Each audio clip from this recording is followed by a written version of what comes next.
Why, guys, Matthew McConaughey destroys Joy Behar in a debate about guns. Check this out. I saw you, not in person, but on TV, was at the men's final at the U.S. Open. Yes. You were in Djokovic's box. Yes. And you were the first hug he gave when he came up. Yeah. Do you guys go way back? What's the connection there? Look at that. He's first friends with my wife. Camilla right there. Look at her. Yeah, look how happy she is. Oh. And then I got to know him through her. We've had a couple dinners along the way, and I'm a big fan. Yes. I mean, what a surgeon and a warrior. And the resilience of what he's done, it's amazing. So, anyway, yeah. Look at that. Look at that, like, eye connection he's giving everybody on the show. That's just telling you where this is about to go, and they should have not tried this guy. Just keep watching. I was happy to be in his box. Got to sit behind his parents, which was really awesome to see them when he brings them up and where they started. Anti-vaxxer? I believe An anti-vaxxer? I believe so, yeah. Just saying. Way to bring it down, but Joy. you I'm were, just kidding. you were in I think he just won and ran towards you. Like, I feel like that's what I would do. Like, that's Matthew McConaughey. I think I was sitting in just the right seat. He was coming down the stairs. I was on the back right up top, so there I was. You and Camilla have 3 kids. Levi, who's 15, Yes. Vida, 13, and Livingston, 10. Yes. You see how just nasty Joy is? She immediately just brings the energy down by asking such a clown question. But it's weird that the people that ask these questions are the ones that they keep on the show. These guests, you don't see them every week. That are on the show now, that are hosting, you don't see them every week. But you see Whoopi, horrible person. You see Joey, horrible person. You see Sonny, horrible person. Anybody that try to keep the show kind of positive, they don't allow it. They follow off this script and they just ask these nasty questions. If I'm reading something and it's something that I gotta say that's crazy, dude, I'm throwing it away. I'm not saying it. Let's keep going, guys. What kind of dad are you?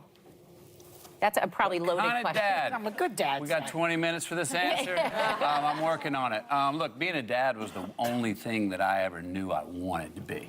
Oh. I knew that at 8 years old. I remember shaking hands with my dad's friend who he would introduce me to, and he was a big sirs and ma'ams man.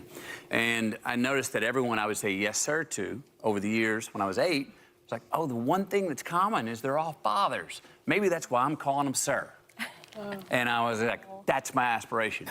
That's when you become a sir as a man. And that was my idea when I was 8, and I still believe it in a lot of ways.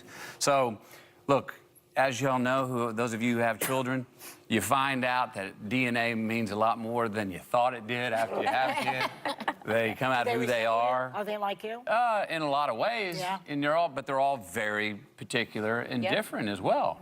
They're all So we different. shepherd them along as parents with an environment that does matter a lot. But boy, they are who they are. Yeah. The same things I was writing about their peculiarities when they were 2, they match with who they are, what I'm writing about them today.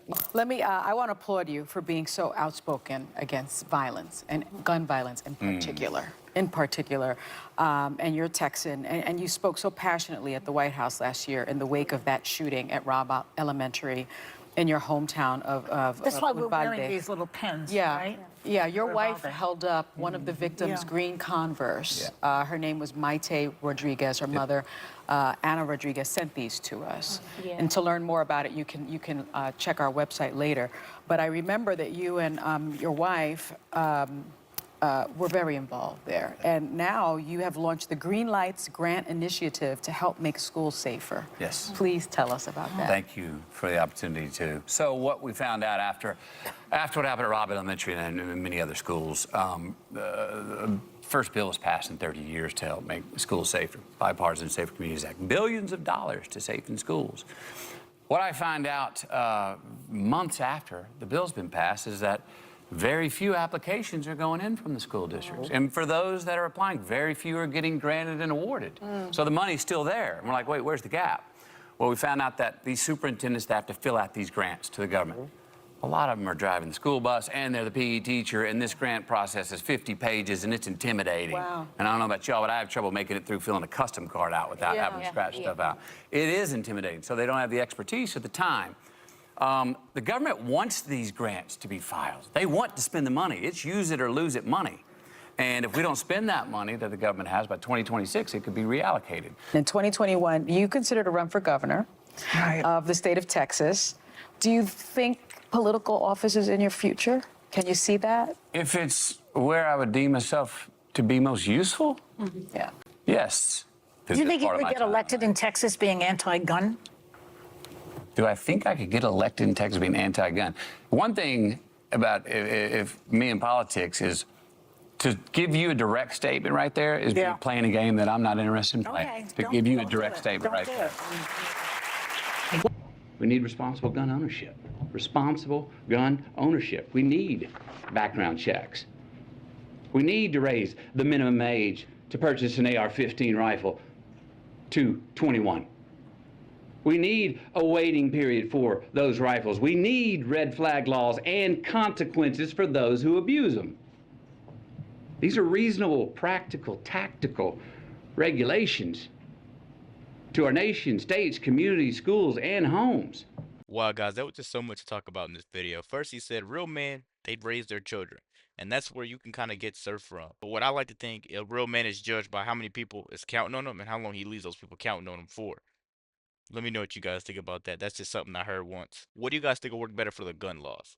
I agree a lot with what he says, but at the same time, you have to play devil's advocate with it. So let me know what you guys think. What is a little fishy with it? What you got? And be sure to like, comment, subscribe if you're new.